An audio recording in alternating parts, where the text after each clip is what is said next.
I'd like to welcome you all, and welcome to those who follow us from other countries.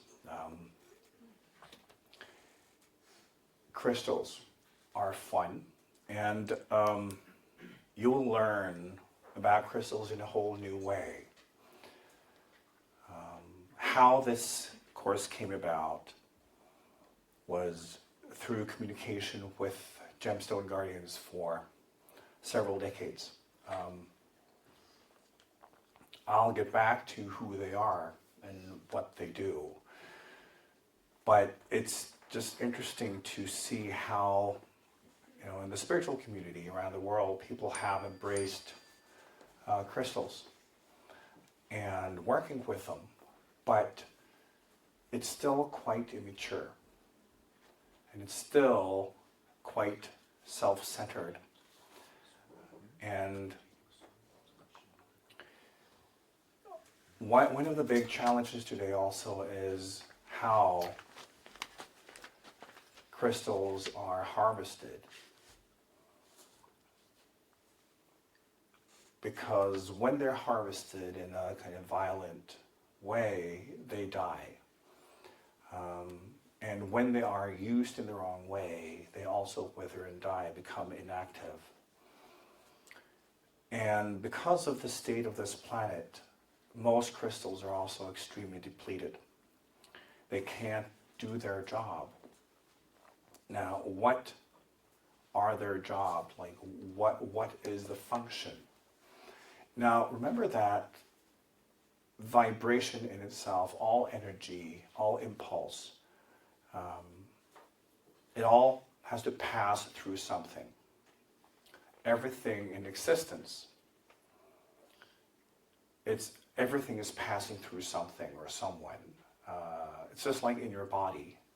When you look at your blood, it's all very organized. It's not just like floating around in there. There's a whole system.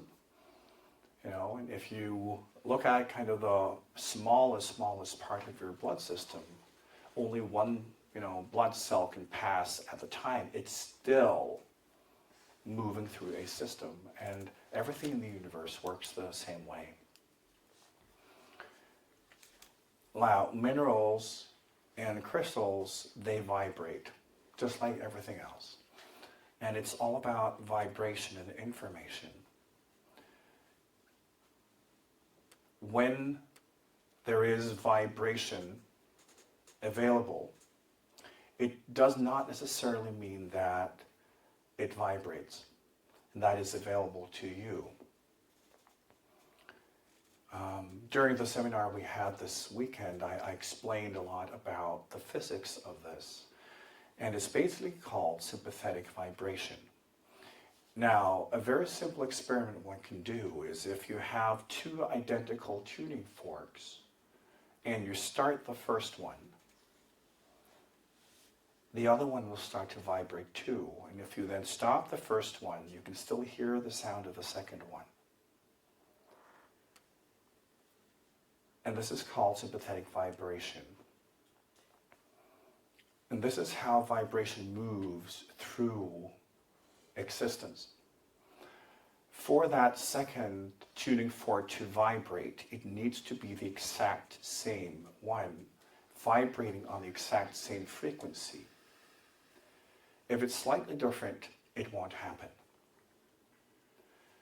So each distribution or channeling of vibration information in existence in all universes are basically something vibrating and then something having the same structure,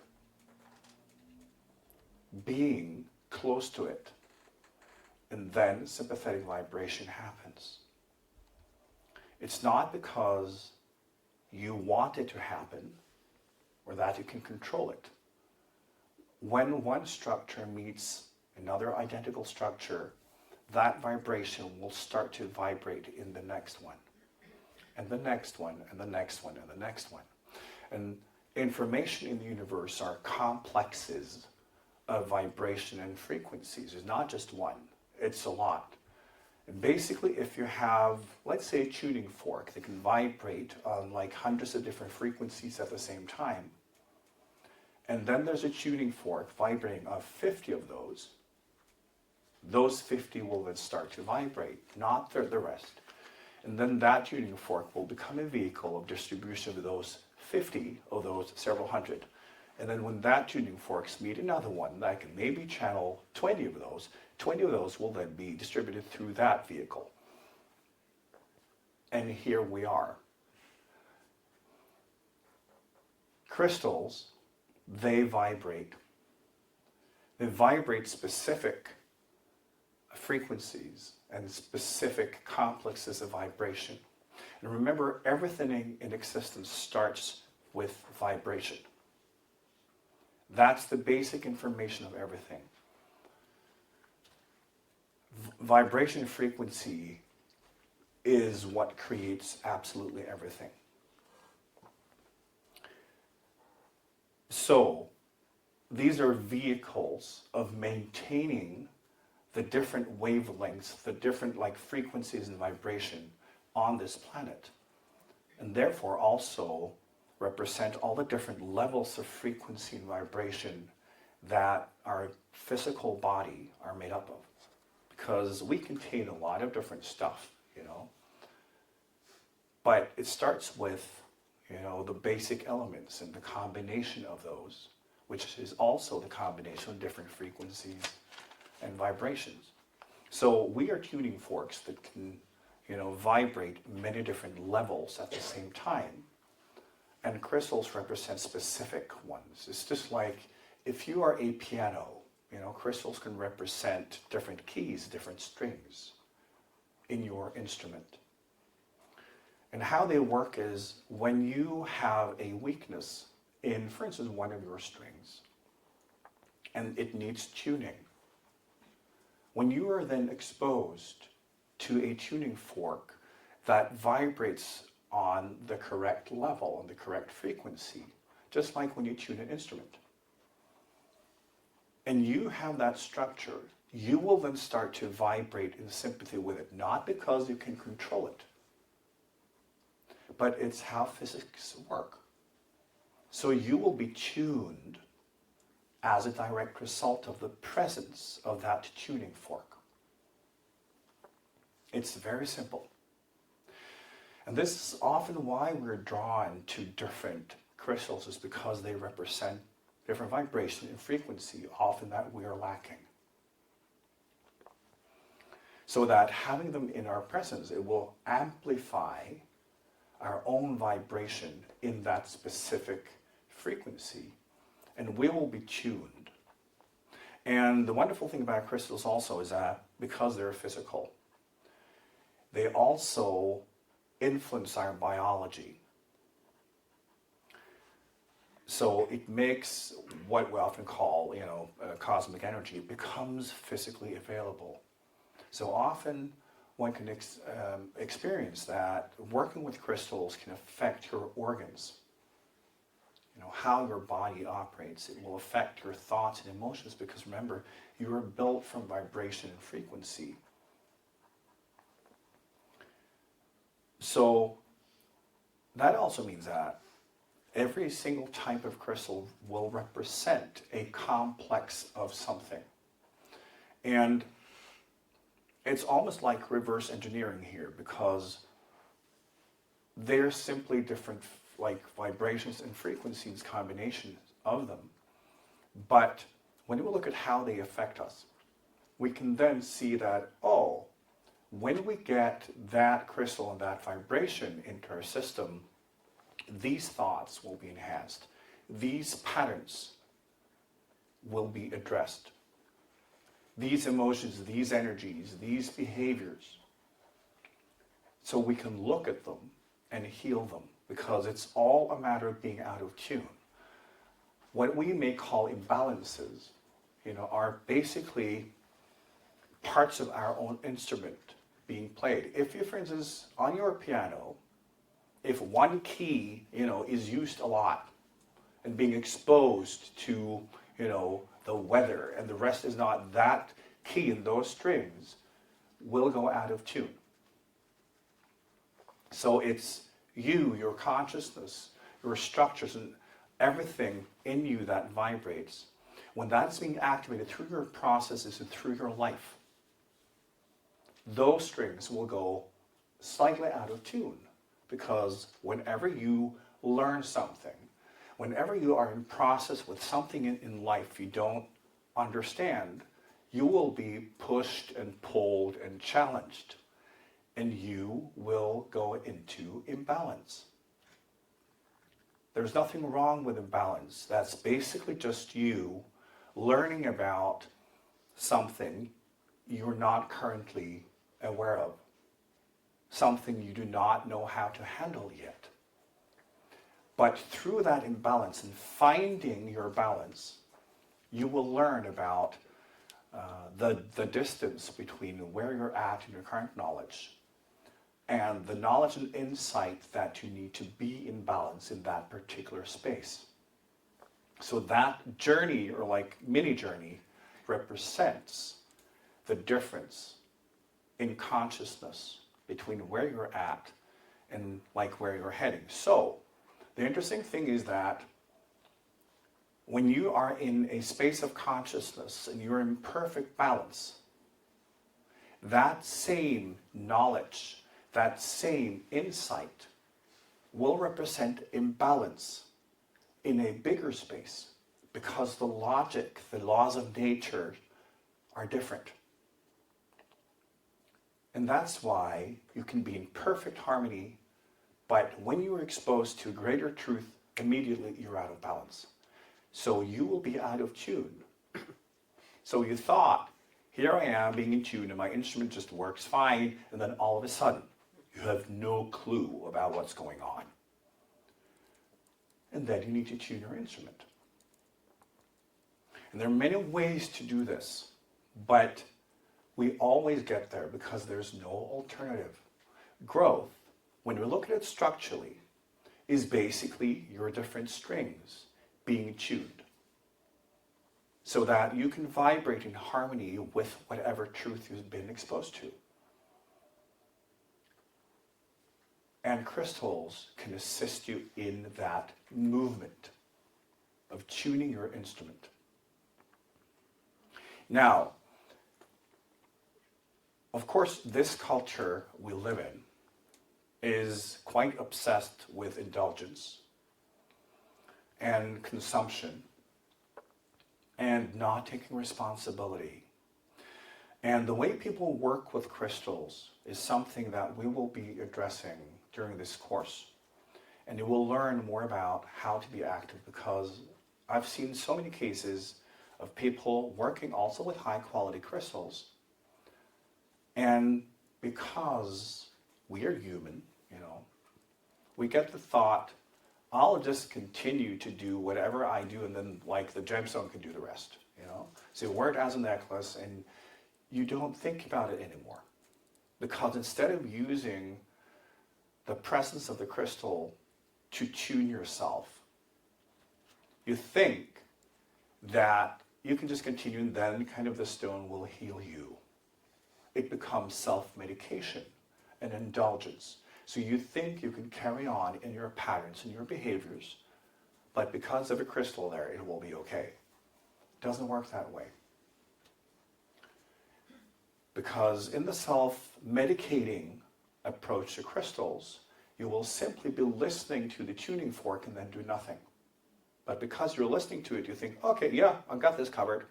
And you just continue in your imbalances. And this today is the most common way of using crystals. You're simply listening to tuning forks and then you do nothing.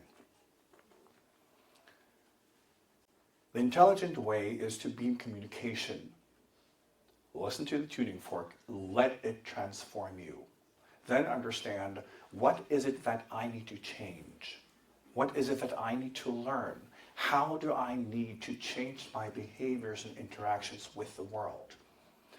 And then listen to the stone and test things out and see, okay, am I on the right track here? Am I getting closer to vibrating in harmony?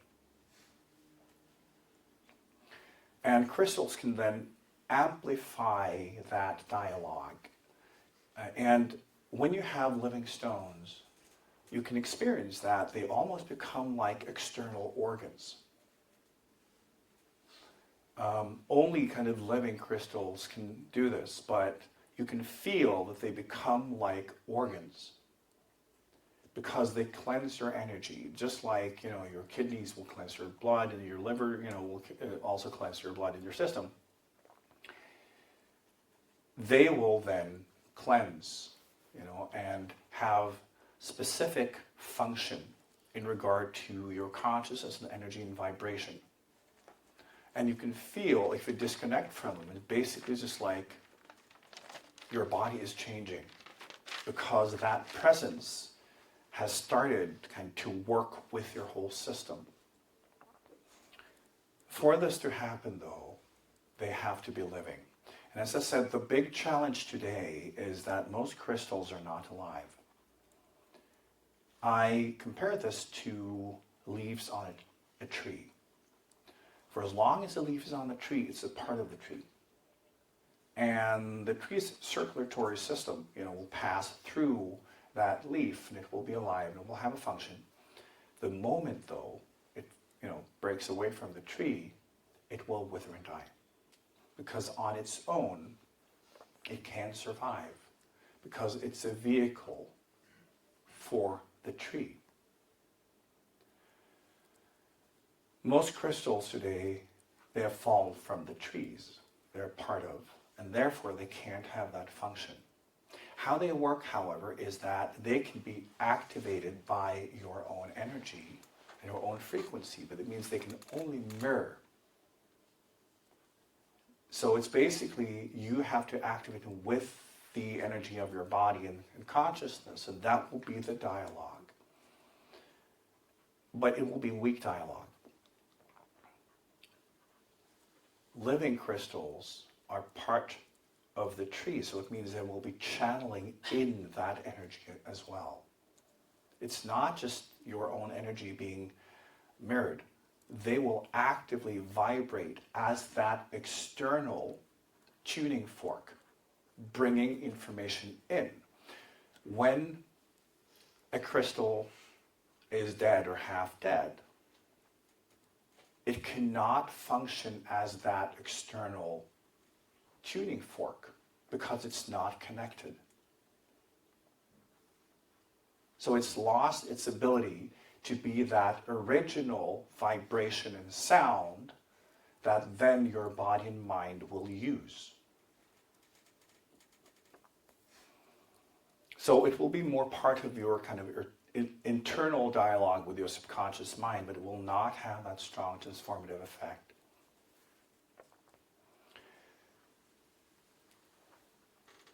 These trees are what we refer to as mother crystals. These are huge organisms of crystals. Remember, these are living beings. You know, we have a tendency to think of living beings based on how much they move and, you know, if they have the face, you know, how much they resemble us. And the closer they are, the more alive they are. Because we, of course, as being very speciocentric, believe that, you know, we are the template of everything. And then, you know, the further away something gets from our template, the less important and the less alive it is. Not true. If you look at it from a physics perspective, it's all, you know, basic elements, it's all structures, it's all atoms. And the way to describe the human body from a physics perspective is simply as a force field. It's simply vibration, energy, and information. And then you have the atoms and the structures, and then the molecules. Biology is not even a part of it. This is where it starts. And that's really what the human body is. It's not that it becomes biology and is able to move. That makes it alive. It's really atoms. It's really this force field. When you look at all life forms, that's what they are. When you look at crystals, that's what they are. So the life force can flow equally through any life form because it's built the same way. And that vibration is life. And presence of vibration through a structure will enable consciousness. Mother crystals have consciousness. They are beings, just like trees are beings.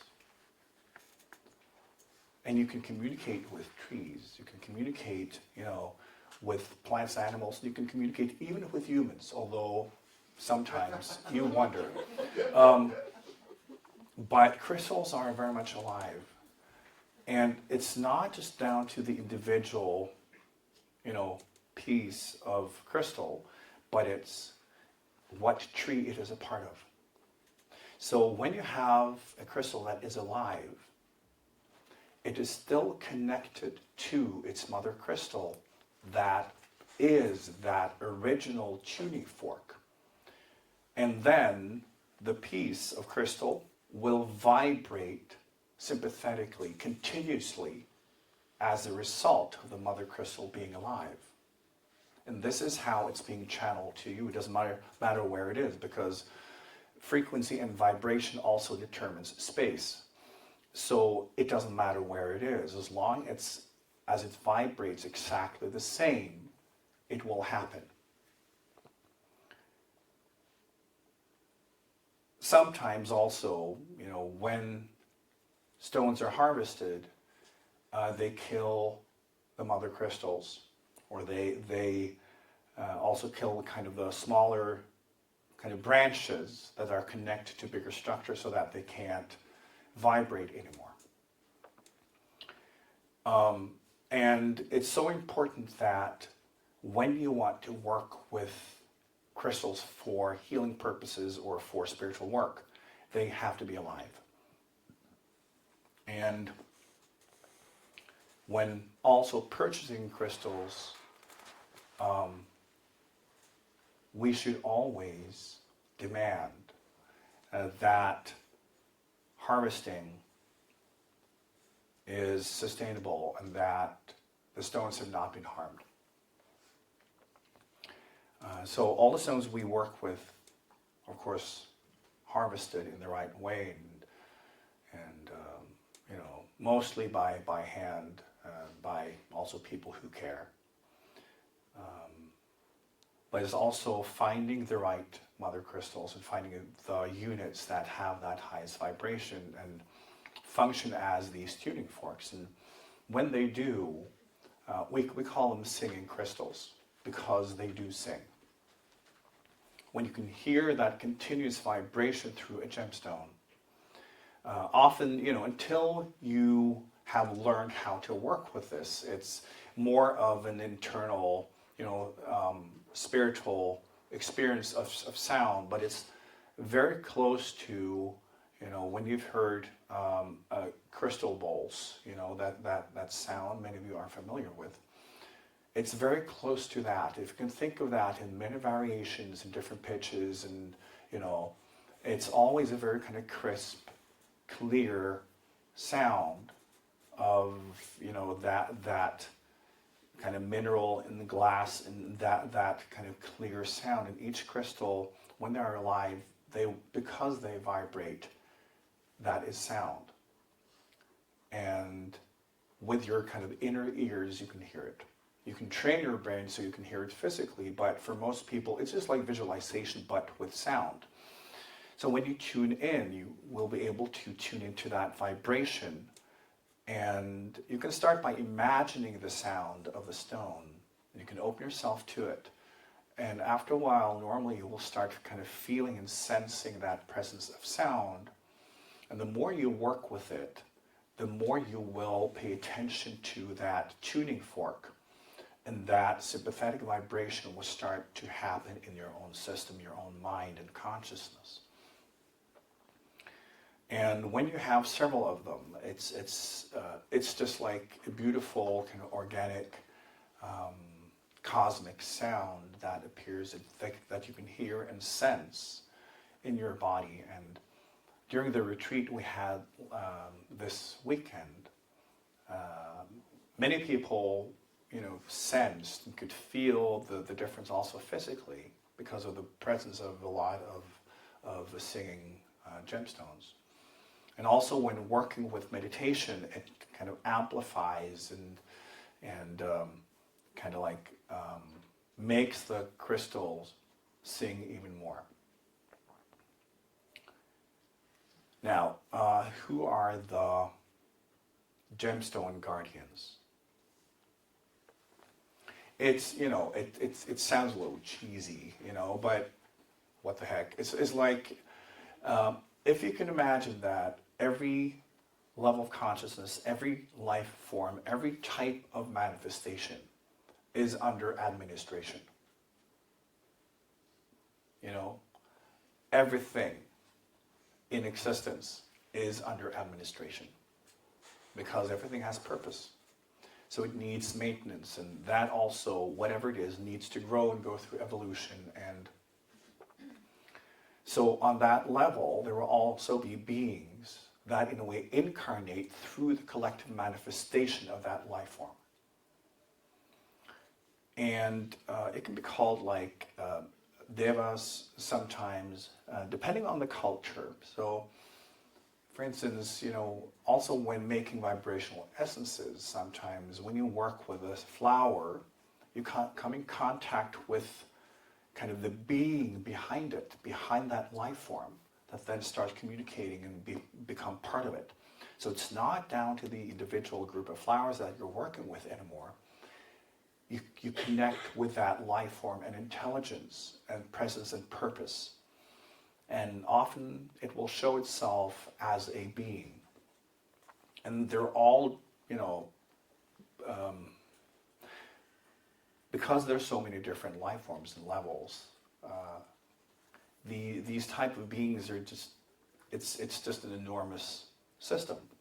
And the Gemstone Guardians are those individuals who incarnate through the collective presence of a particular stone and that function. And they're also responsible for channeling that energy and also kind of decide how that life form will develop.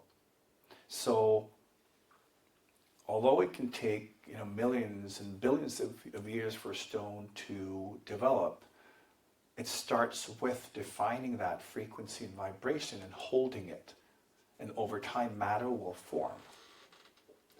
Just like we know when it comes to all laws of manifestation, it starts with the information.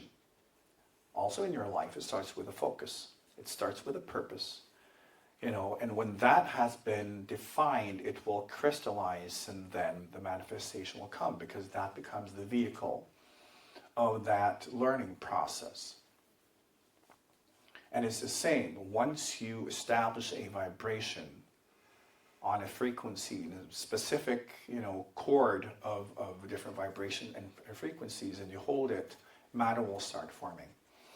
So it takes time, but they are responsible for that, and also therefore it starts with the channeling and how they vibrate, and that the life form will come as a result. So this course has been developed as a result of communication with these beings, and many individuals on this planet have been also conveying information from these beings. What is interesting, though, is that over the last 30 years or so, they've gradually shifted their communication.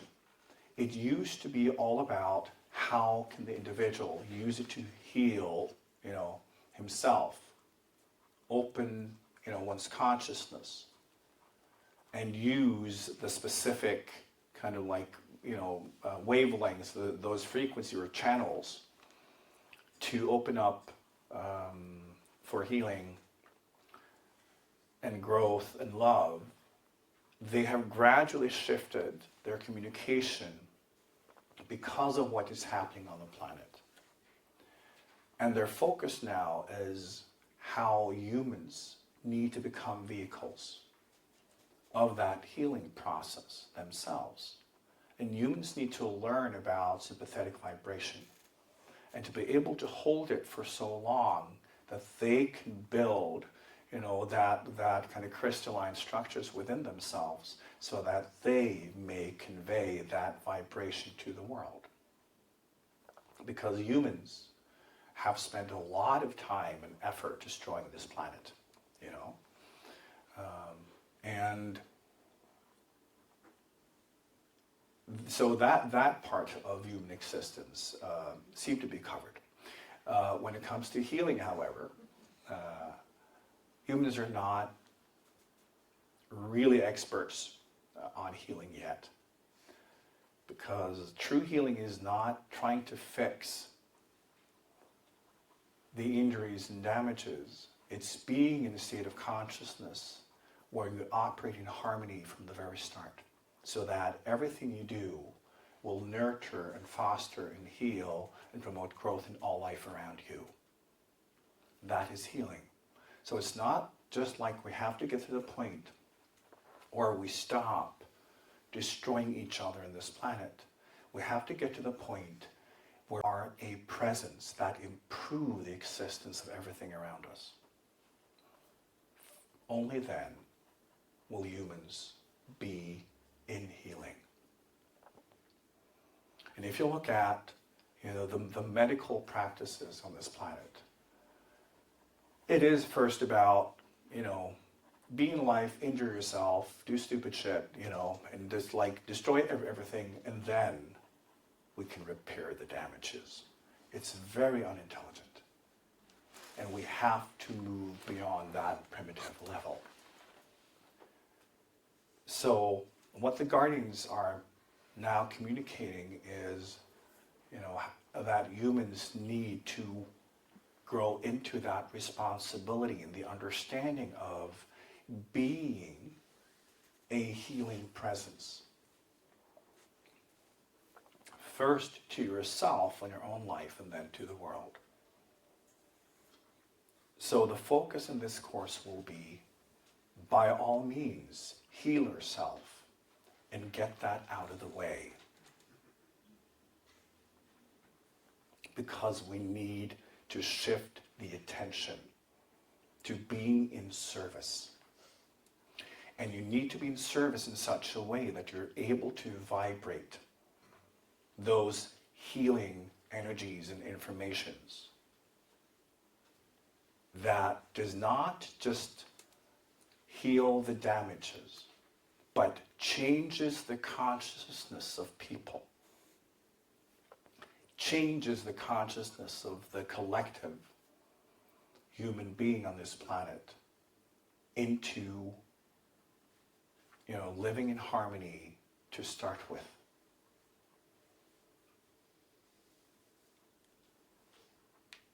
And that's what you will learn.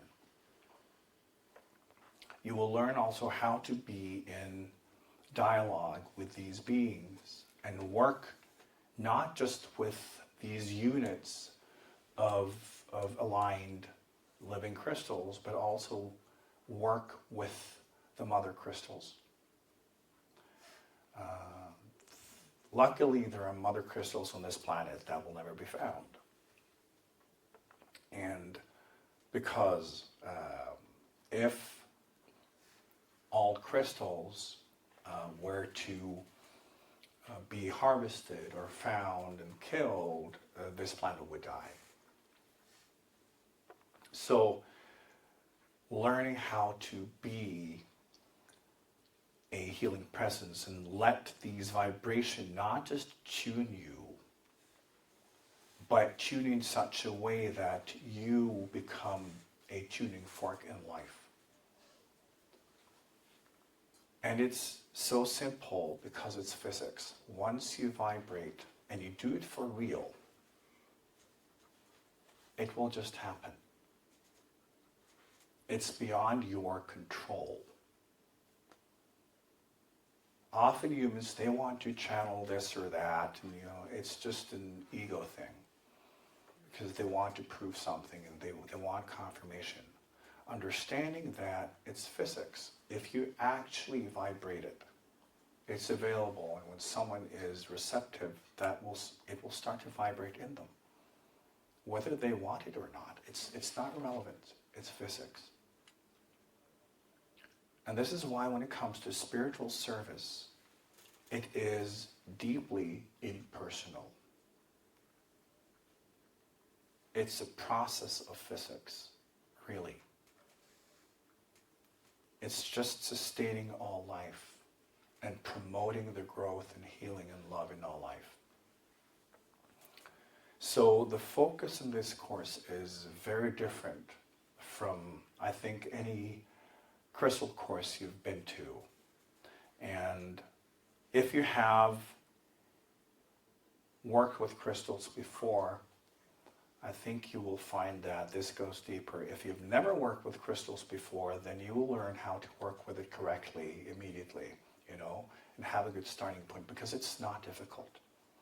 It's learning how to tune in, how to understand what that particular stone and that particular kind of channel of vibrations mean, so that you're able to let it grow in you, so that you can be that vibration in life, and you can internalize it in such a way that you build that structure. So you will get practices, perceptualizations, different techniques you can use to let that presence of that stone, Mother Crystal, and Guardian also work with you. And you will also find that those of you who are in the healing arts of some form, you will notice that the presence of these beings will be quite prominent. They will take part in your treatments. And also to remind you that healing someone is not really what it is about. It's healing someone so that that individual can be a vehicle for healing in the greater, scope of things. It's important. We always need to think bigger today. We have to think beyond the individual. Also in our own spiritual journeys. Everything you do affects the collective. Everything you do affects the world around you. And through your actions, you decide what kind of influence you want to be. Even when you're just by yourself. Because you are in this pool of life with other human beings and other life forms. Everything you ever do will affect other beings. So when that is just a fact, why not be a healing presence? But you cannot be a healing presence simply by wanting it. Unless you vibrate it, you're not there. It takes work. Being in service for real takes work, because it's really not about you. It's about you learning to not be in the way. It's being in harmony so that harmony might be projected through you. And I hope also that during this course, you will understand fully that you can't fake it. When it comes to spiritual service, so many are faking it because we want to feel special and important and chosen. But you can't fake physics. You can't fake reality. You can convince other people with stories, but that does not change your structure and what you're actually vibrating. And that's what we will be working on. It's also harnessing that intention of doing it for real and what that actually takes with the assistance of these wonderful life forms and beings. So it will be playful and fun, and I want you to experiment and explore and have fun with these, because life and love is playful. Healing is playful. Love is playful. Growth certainly is the result of having played a lot. So you will find that the communication with these beings are always extremely lighthearted and inspiring and fun, because it's how life grows. And learning that aspect of service as well is important. Now, what you will be getting, each month you will be getting a sphere of a gemstone. And these have been kind of selected and made especially for this course, and they're all aligned, which means that they're singing. And they will be in different sizes because it depends on the raw material. So they will be from about 45 millimeters to like 50 millimeters plus. So it will be kind of like within the difference of 1 centimeters at max. So, but it depends on the raw material. And you'll learn how to work with them in meditation and basically use them as the channel you tune into. So that, because they are connected to Mother Crystal, so this is the fun thing about them, is that when they are aligned, you can feel that there's so much more coming through the individual stone than if they're not. And all the raw stones we have are also aligned, and many people already experience that when they look at them and compare them to gemstones they already have, they can see the difference between a gemstone that is aligned and alive and a dead one.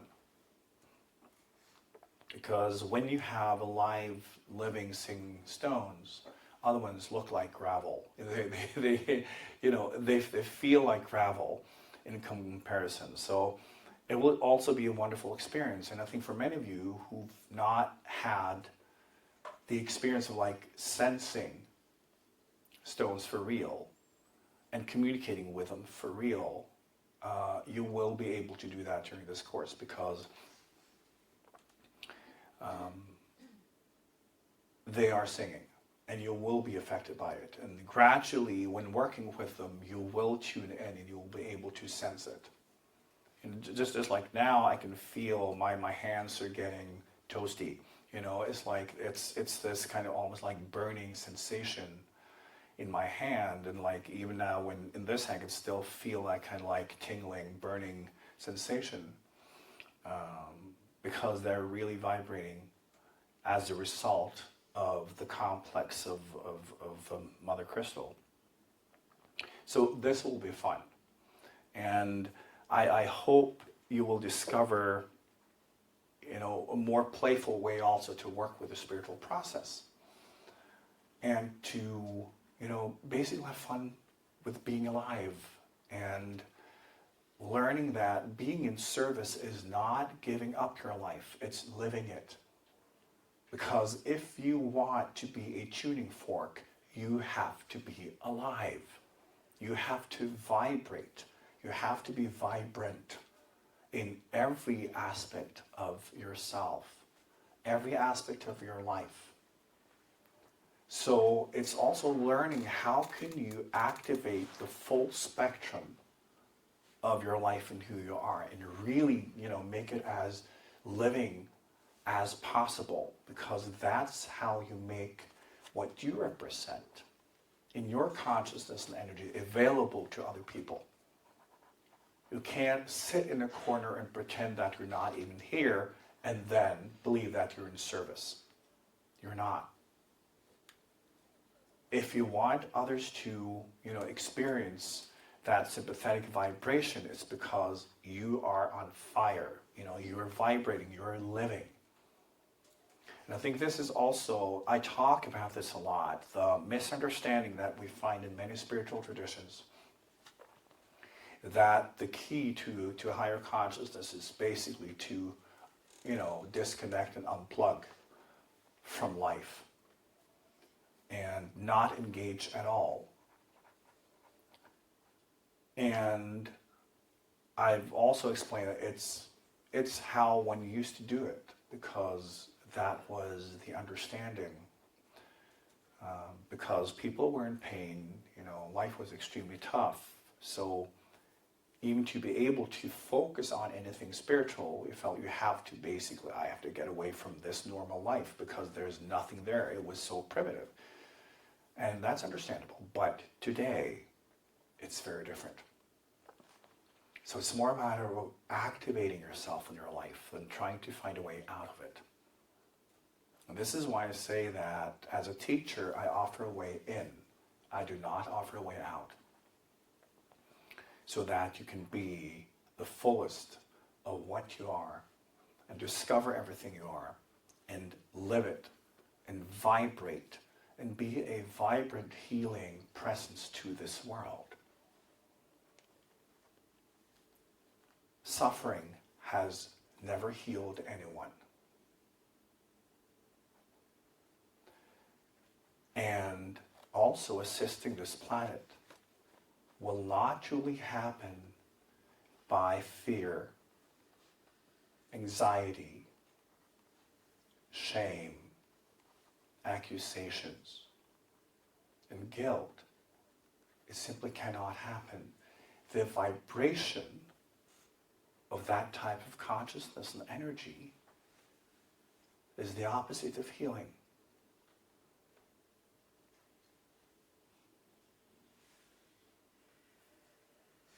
So if we want to bring this planet to a place of healing, we will need to vibrate joy and love and happiness, abundance, prosperity, inclusion, and everything else that's good. And you have to live, and you have to live it. So this course will also be an exploration of living. What does this vibration, the stone, represent in releasing my potentials? Not just addressing your hurt, your patterns, and your suffering, but also how can you grow into that abundant, radiant flow? And then we go through stone after stone after stone, and you will ignite yourself. And that's the goal with this course, that as you work with more and more stones, you will open these channels in yourself. It will activate more colors, different rays, different vibrations that will be permanent. And you will just feel that your life is opening up. And you will see how that reflects in life around you and the opportunities you have to grow, but also how you then can stimulate others in this process. This is how we heal the planet. Not by telling each other that we should all die and do nothing. It's not healing. It's that way of approaching, the environmental issues that we're facing is still part of the problem. It's just, the other side of the coin. But it comes from the same self-hate. The same way of thinking that caused these issues, to start with. Can you see that? So it's just the other extreme of it. It's not healing. So learning to be in the world as a healing presence and being part of a kind of the healing force, so that also the guardians and what they represent can work directly through you. Also because the crystals on this planet are very depleted, because they are to keep that vibration and that specific frequency that they represent. When that's being depleted and challenged all the time, that makes it extremely difficult for a type of gemstone as a life form to vibrate, because it's simply too much. So when learning how to become an extension of the crystals, it's like, the crystal can then be a small tuning fork, and then you will sing as the instrument. If enough humans do this, we'll get somewhere. So I hope also that, introducing this way of working with crystals will spread. I would like for as many as possible to take part in this course. Not to have as many people as possible on the course, but because it is important. And it's important that people learn to work with crystals in a different way. To go from that self-centered, indulgent way and truly learn about how to become vehicles, how to become part of how crystals can uplift the vibration and consciousness on the planet. So please talk with this course to anyone who, are interested in crystals, and, see if there's a connection, if they want to learn more. Because I think just the experience of being in this course will be wonderful. And some people say, well, I know a lot about crystals from before. That's fine. It's not really what it is about. It's about learning to work with guardians. It's learning how to take the next step and work with crystals in a more intelligent way.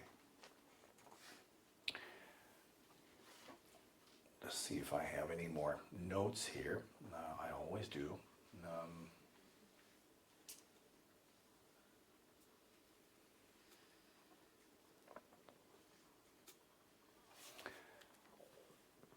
I think also, how to prepare for this course.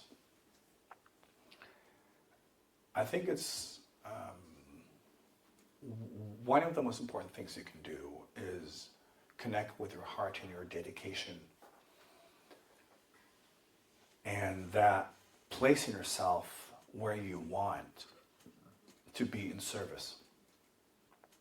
All life forms, because as a life form, as consciousness, we know that we're connected to a life.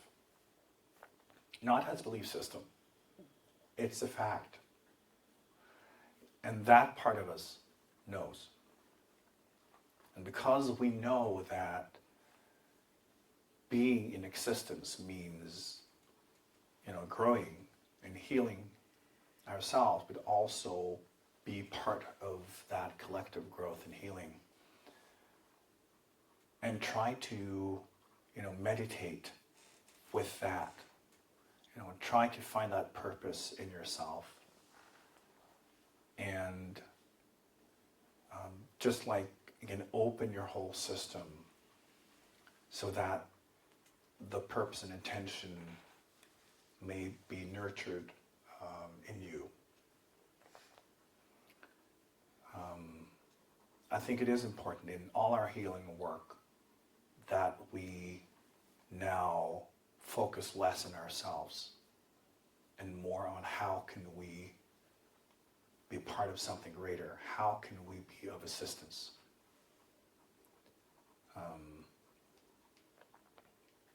I talk about this a lot, but whenever someone senses or feels that they're a part of the spiritual community of this planet, I say that today we have responsibility to take part, to be have to grow out of the old ways of withdrawing, of thinking, as I say, that, you can sit at home and like donate to meditation. It doesn't help. We have to be active, also in very concrete ways. If we want things to change,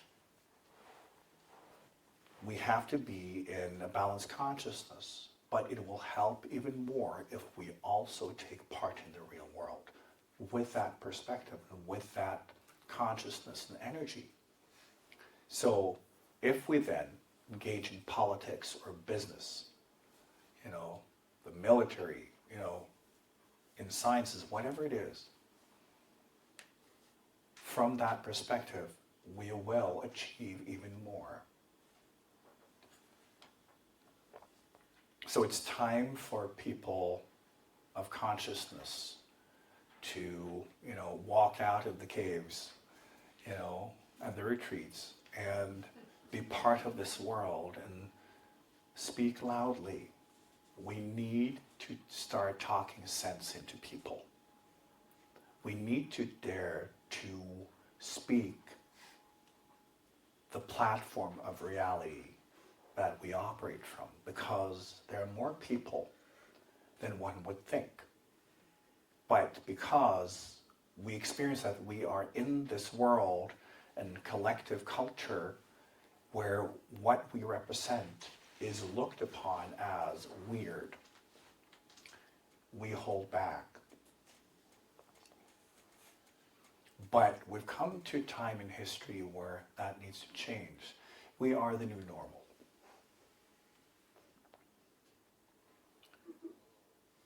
We are connected to the bigger, picture. We can see what's going on. We can also see what's necessary. So speak your mind. Try to make people see and understand from a higher perspective. That's also an important part of being in service. Do something concrete. And the more people of consciousness speak their mind and explain their perspectives, people can connect to, a higher purpose. Because people today are afraid and confused, and are part of a very destructive civilization. But there are also so many opportunities, and there are so many individuals that have incarnated with creativity and purpose and connection to higher consciousness. And for this life form to survive, humans will evolve. If not, there's no point in maintaining this life form. So it will change. And it is important to speak your reality and make people around you understand that it's logical, it makes sense. So we should speak less of fluffy things and unicorns and spiritual beings, and it's just like, what does it actually mean in the real world? And this is why it's so important to focus on not the phenomenon itself, not the experience, because that can make people feel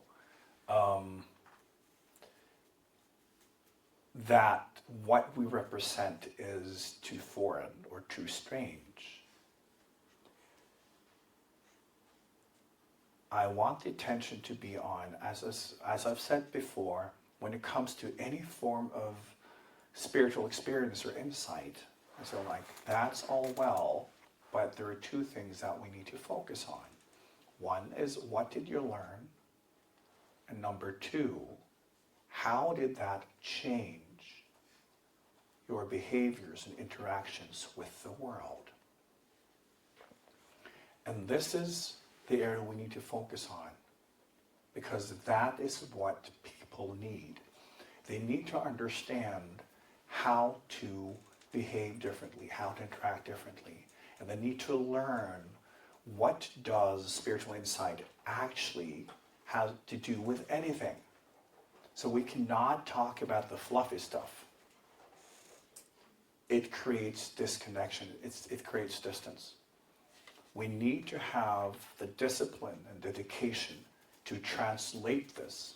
And it means you have to live it first.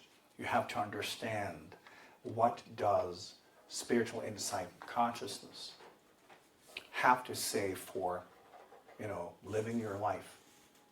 Because that's what people are watching. You need to have a life that is an example of healing, that is an example of growth, that is an example of love. Without it, you might as well buy a tinfoil hat,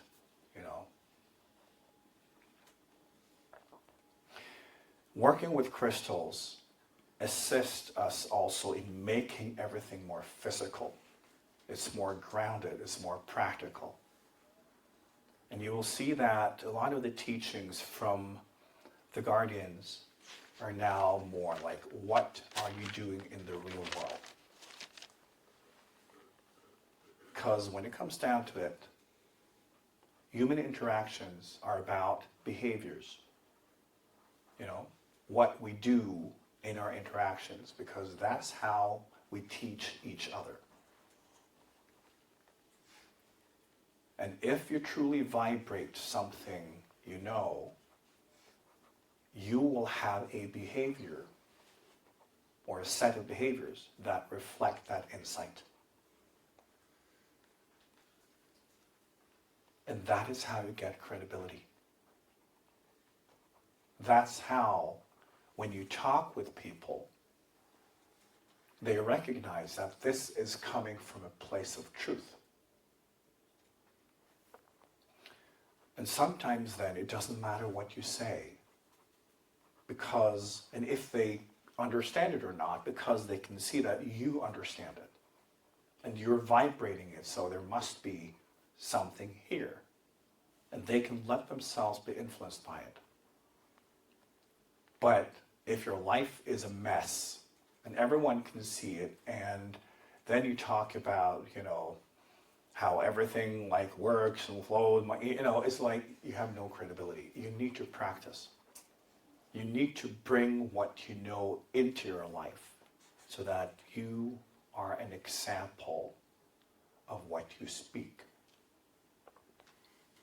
And this is, in many ways, the core of what I teach.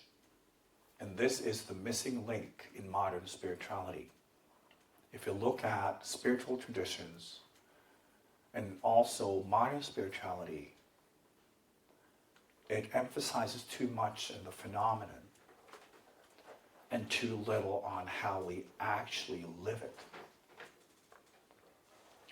But it's only when you live it, and you live it effortlessly, in a way that you don't even think about it, that's when it has crystallized. That's when you are the tuning fork. Because you have become it. And everything you say or do, think or feel will vibrate that truth. You can't fake it. And spiritual community, if we talk about that one big, one on the planet today, it's so full of fake. It's so full of fairy tales and belief systems and disconnection and thinking that you can just do this practice and believe that and fill yourself with that energy and you don't have to do anything with your life. It shows. People actually do something with their lives. They look at the average spiritual person today is like, that's not credible. If that's representing what you're teaching, then no thank you. Because obviously you have no clue to, even the basics of how to function and be productive in life. This is part of getting your healing out of the way. Get stuff done so you can move on and not be in the way, because the behaviors of the global spiritual community today is the biggest blockage of communicating the principles and truths that we need to communicate.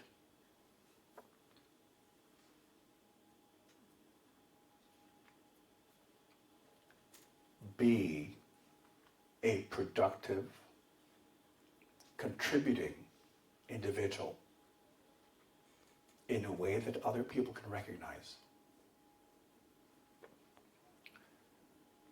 There are so many examples of people in the spiritual community talking about love, but they behave like complete bitches. You know?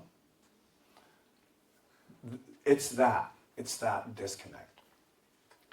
And this is, I hope, also during this course, something you will be able also to balance out in yourself, and that you're able to find these strings that you need to tune, and then try to explore, what does this mean for real? Because it's one thing to feel that energy, and ooh, this is great, but nature has no need for you to feel great. It's how you interact as the result of that. So this journey will be interesting, and you know, there's so many stones that we can practically go on forever, you know. But for now, we have planned 3 years. But it doesn't mean that you have to take part in all of it. It's like, you know, 1 year first, and then the second and the third. If you want, you can also just, you know, take part in the first one.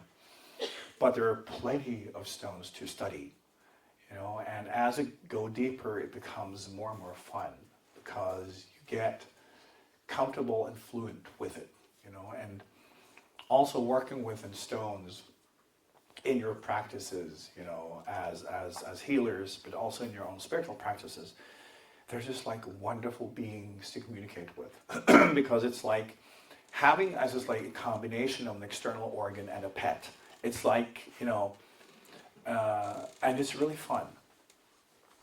So I hope this will kind of open your hearts to what a spiritual contributing human on this planet today can be like. And that we can assist each other in kind of shifting gears, because it's necessary. And I think many people also today feel that spirituality today is a little bit too self-indulgent. And many of you can feel that, well, we have to move on from that.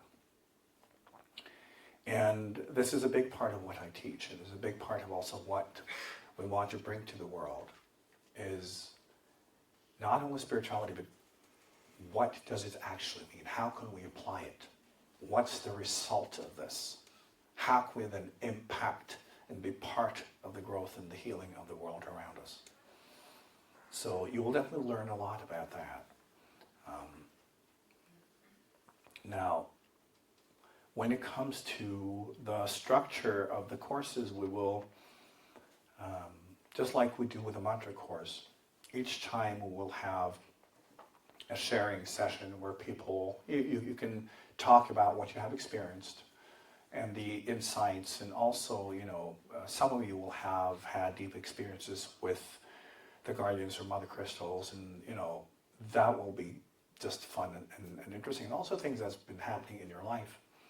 And then, you know, we will move on to the next stone, and I will teach about that stone and also convey information like from the guardians and assist in tuning in, and you will get your new stone physically.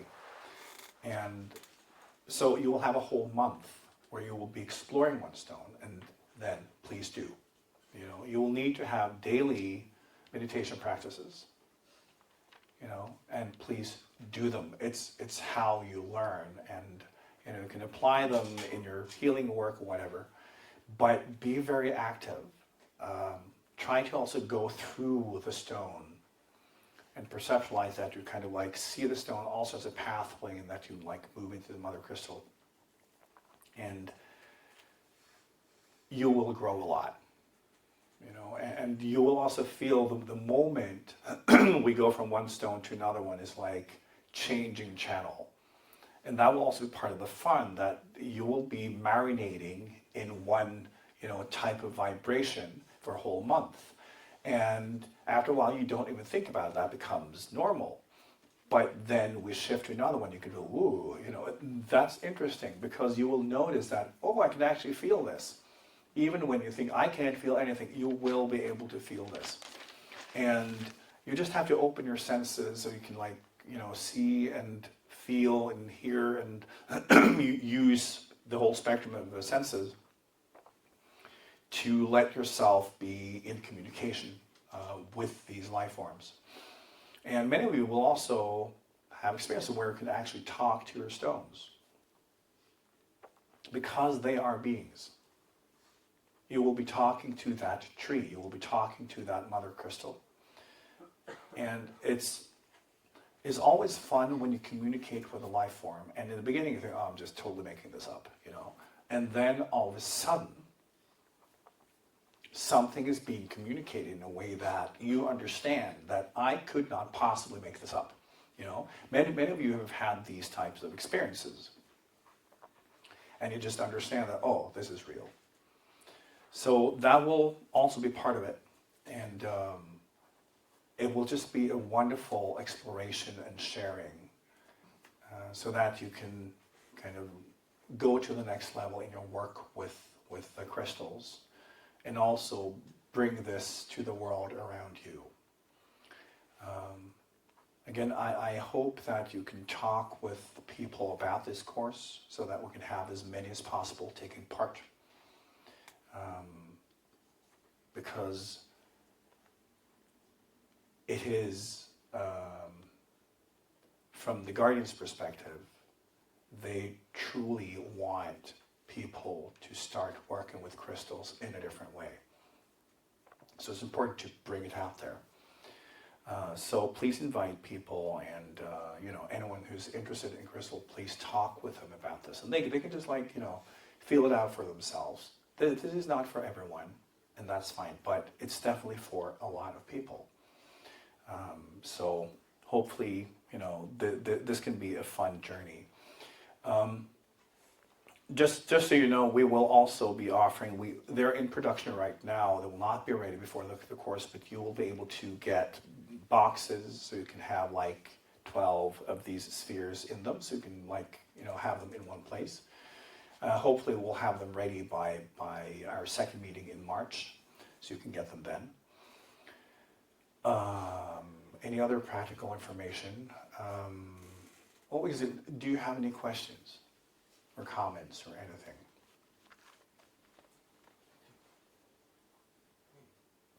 As you were talking earlier... We need a microphone.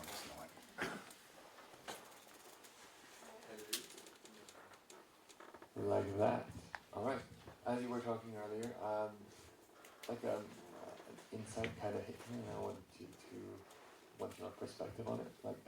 It felt like every time I've come into contact with a new crystal, I've fallen in love, and seeing that is a chemical process going on in the body, like a calibration of the body to really meet the crystal in the most effective communication possible. Is that how love works? Falling in love? I think, falling in love can be many different things, but what you're talking about is the interface, which is basically, like I say, we are supposed to respond to also vibrational life forms. So it's that thing where, say, you can experience it as an external organ, and you will be connected to it. So it's also your body starting to listen to that as a tuning fork. So, but it should be loving. it should be happy because it's making us more alive. That's the whole purpose. It's just like bringing more life, because the more alive you are, the more you expand. You certainly do not expand your consciousness by being in denial, by blocking yourself. It's all about being more alive. So an expanded, being is simply more alive than you are.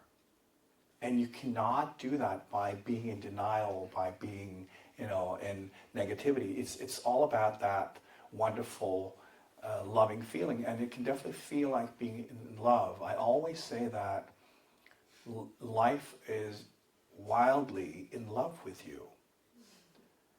And it's understanding that there is this enthusiastic, overwhelming, embracing love around you all the time, just waiting for you to love back.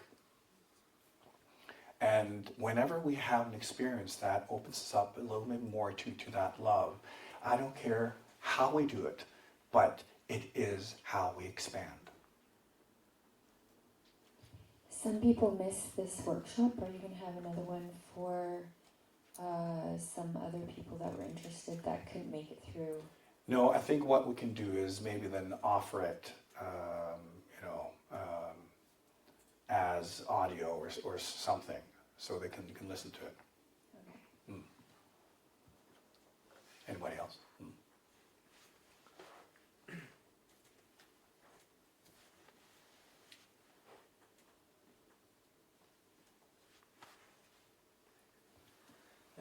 I was just curious about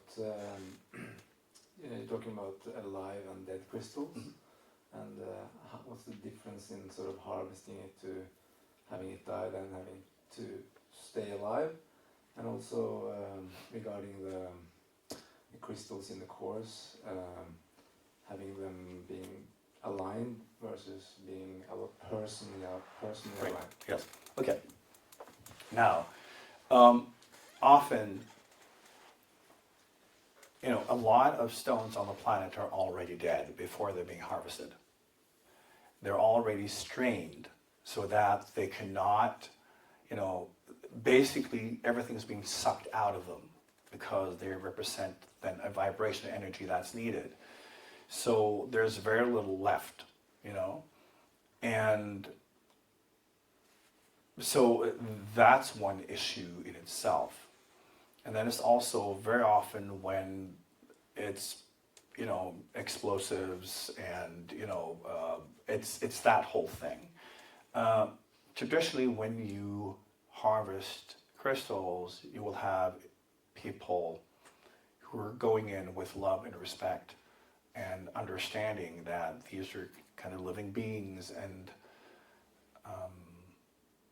being in that energy and often doing it by hand, you certainly do not use explosives. So it's that too. Now, alignment is a process that is quite interesting because, number one, it's that the stone has to be on the tree still. That's number one. And number two is that the guardians will have to define it themselves, whether or not this is a suitable vehicle for that process. So it's a process where kind of they do their part and I do mine, but they're the ones deciding. And it's quite one, when you're used to these life forms and you understand this whole process, you can see it. It's just like when you see a leaf on a tree and when you see a brown one on the ground, you can tell the difference.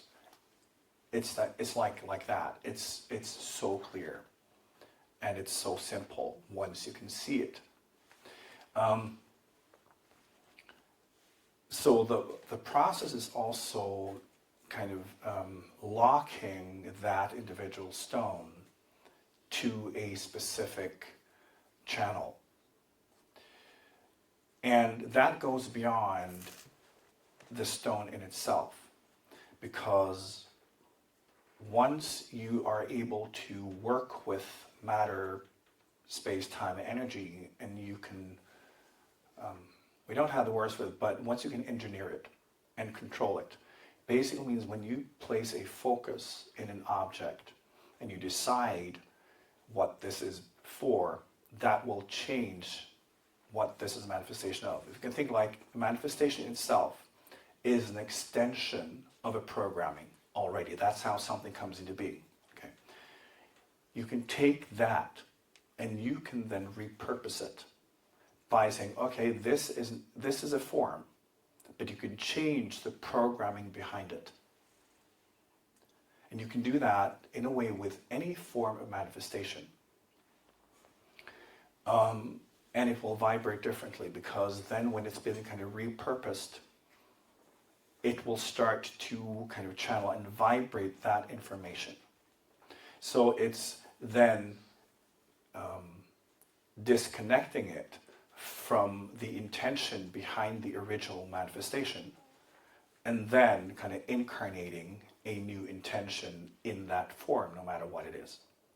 So this is basically how the alignment process works, that it's not just an extension of the mother crystal, it becomes an extension of this process and of this teaching, so that the vibration from the guardians can also come through that individual stone, and this is why they work so differently. It is a simple process once you know how to do it. But it simply changes how they operate. And we can also do that, and then kind of tune the stone into individual process, so that it becomes then not just the vehicle for the presence of the guardians in that vibration, but also being especially kind of tuned and specialized to a specific individual, which means that it will then enhance the dialogue between the two, because each individual has a kind of different structure of vibration. So it means that then the stone will also be aligned to that individual. So it will kind of be locked to that process, and it means that when we do that, it's kind of interesting, because it will feel even more alive to the person than who are connected to it, than to other people, because it will vibrate more clearly, on that individual's channel. So that enhances that dialogue. So that's just part of the fun. Any other questions?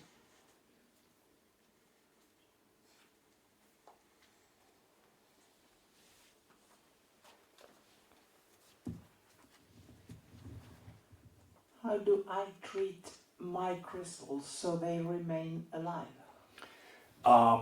That's a good question. Yeah. It's like, treat them like living beings.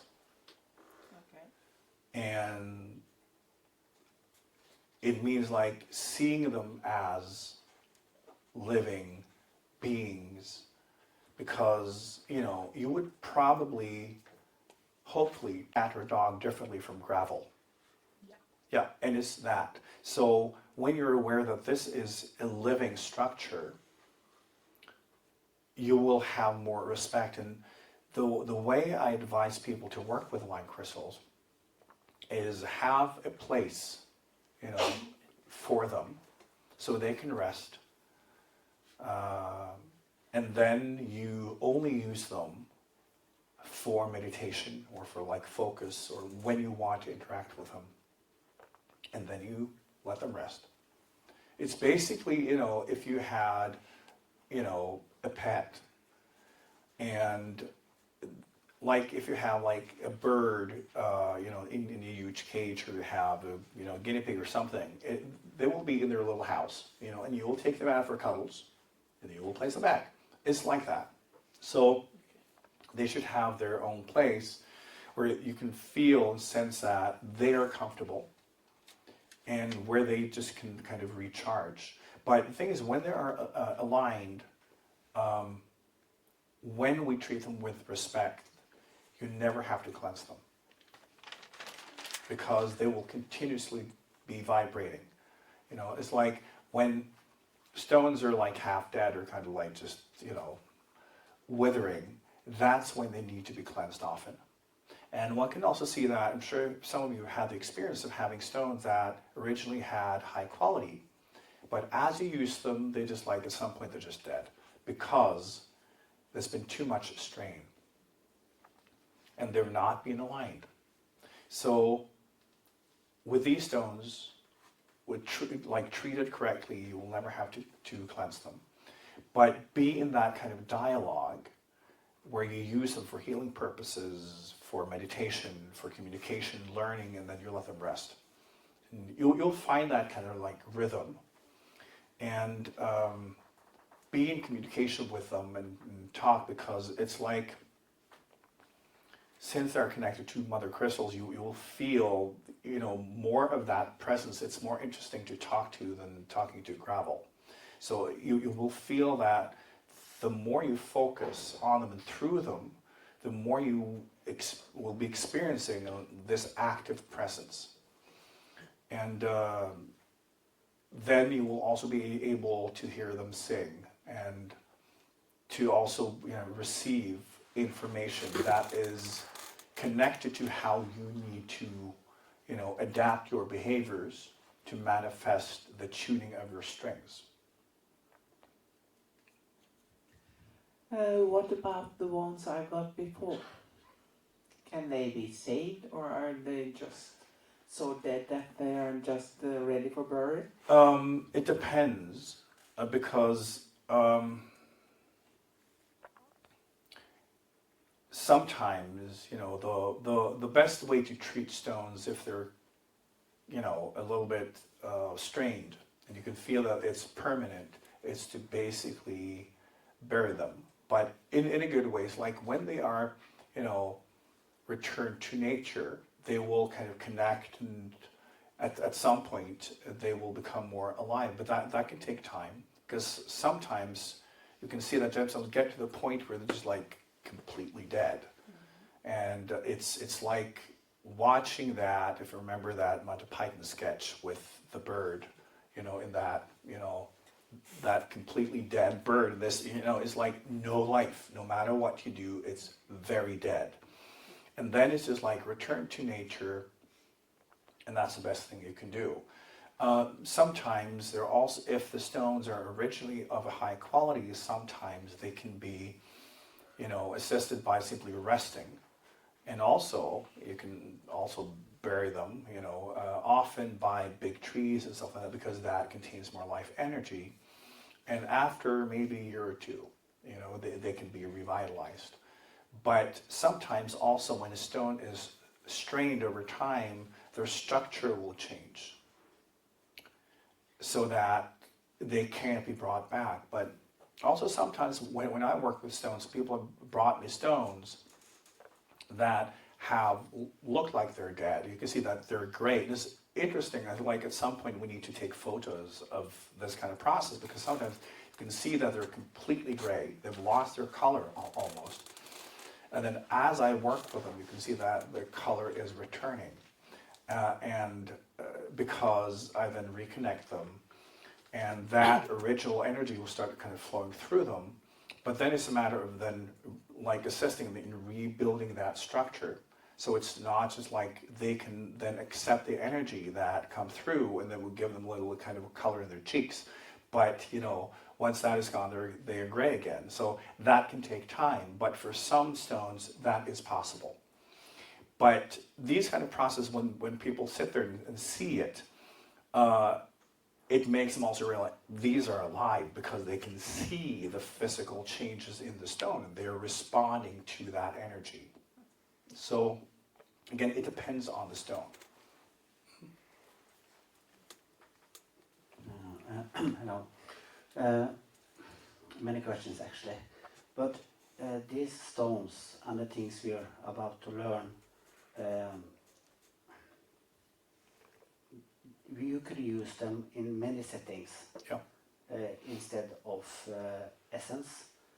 Mm-hmm. If you're thinking of if you're doing a space clearing or something, Yeah. or Sure. you can just use them as an essence. Yes, I think like using gemstones and the space clearings are wonderful because it means you will have this, Alexa unit, but based on vibration.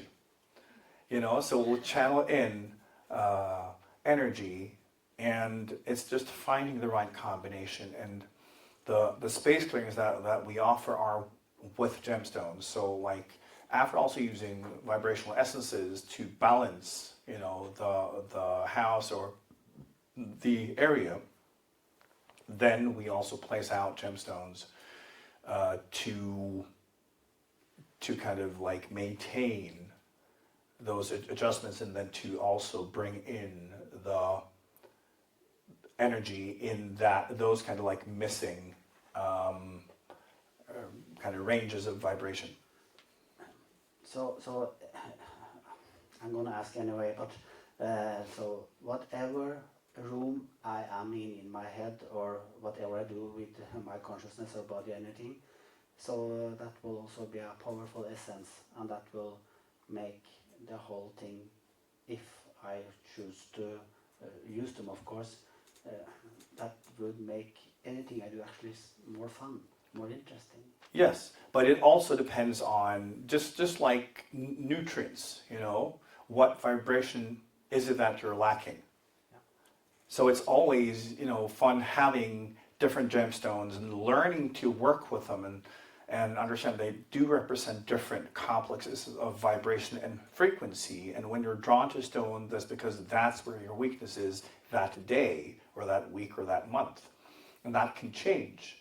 So it's, if you are using a gemstone where you don't have any weaknesses, it means that that area of yourself will be amplified.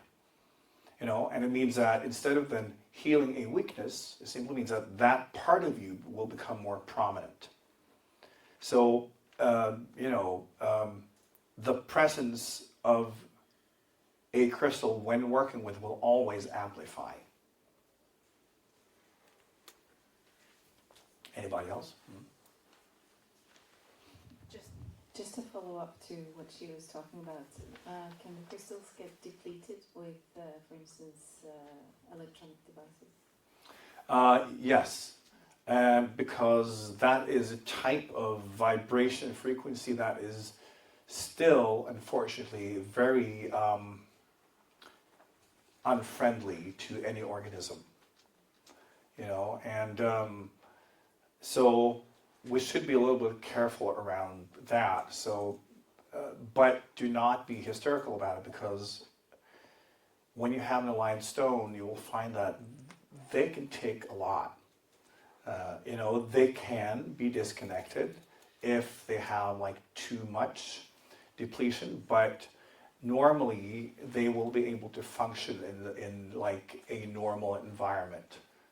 But maybe don't, place it kind of close to at least the strongest sources of that kind of noise. Anybody else?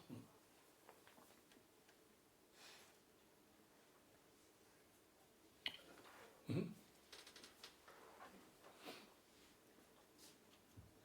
Should everyone get personal aligned crystals, or is it just for someone? Or like, how do you see, is it beneficial for everyone? It depends how you want to work with them. We have that as an option because for many people that will enhance also the experience of it. Some people might not want that, and that's absolutely fine too. So it's not like they have to be personally aligned as well. But for many people, having it kind of dedicated to one's own growth process, so that it basically is working especially within that kind of range of frequencies. For many, that will enhance the whole journey, and it will be a lot more fun. It's like even more getting your own organ. And I understand that you said that if you're a therapist or just want to, you can also, at the end of the 12 months, ask for all of your crystals to be sort of unpersonally aligned again to put them back into Yes, service. it means that we will kind of neutralize them, so that they're no longer kind of your organs, but general organs that anyone can use. Because when they're personally aligned, when you let other people use them, that can actually affect your process. Because they will always kind of refer to you. So it means that when you use them on someone else, that energy that they will start communicating with, they will also transport to you because it's part of your body. So that will be the difference. So if you plan on using them on other people immediately, then you should not have them personally aligned. But again, the way we will do it for those of you who are professionals is that we will, neutralize the personal alignment part of it after the course, so that you can then use them on other people without being affected personally. And that is also something, when that happens, you will also be able to feel they become less yours in a way. It's a strange thing. And so, do not feel rejected when that happens, because it's like, because that can actually happen. You can have a physical reaction to it. And that's also just an interesting thing, like learning that these are living beings and you relate to them, and all of a sudden you're not the coolest person in the world anymore. It's kind of like that. But if you want to use them professionally, that will be kind of necessary. Otherwise, you will feel that you will be maybe too much affected by your patients.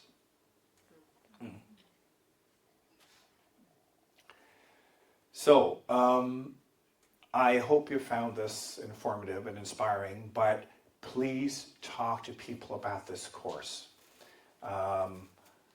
We can have, if we need a bigger space, we'll find it. But it is, I think, a fun journey, and it will be a very kind of new journey for those of you who are interested in gemstones, and you will completely fall in love with these type of life forms. For many of you, it will be discovering a whole kind of new level of life that you didn't know existed because you thought there were things, and now you discover that they're alive. It will be such a beautiful journey, and also with the Gemstone Guardians, and for you also to experience the presence of a mother crystal through your own crystal, and that like full organic vibration that comes through the presence of a mother crystal. That can also in some cases feel extremely overwhelming and overpowering. And sometimes when that happens, like some of you will have the experience where your body starts to shake because it's like a physical impulse coming through. So learning to work with this it's so much more than you thought it would be. And that is what I hope during this year, that you will feel that you've entered this world that crystals represent, and that you become kind of fluent in that communication and how to work with them, so that you also can assist the world in many different ways of healing. But in the meantime, we start on the 12th. Please share this with as many people as possible. And thank you so much for coming. Thank you.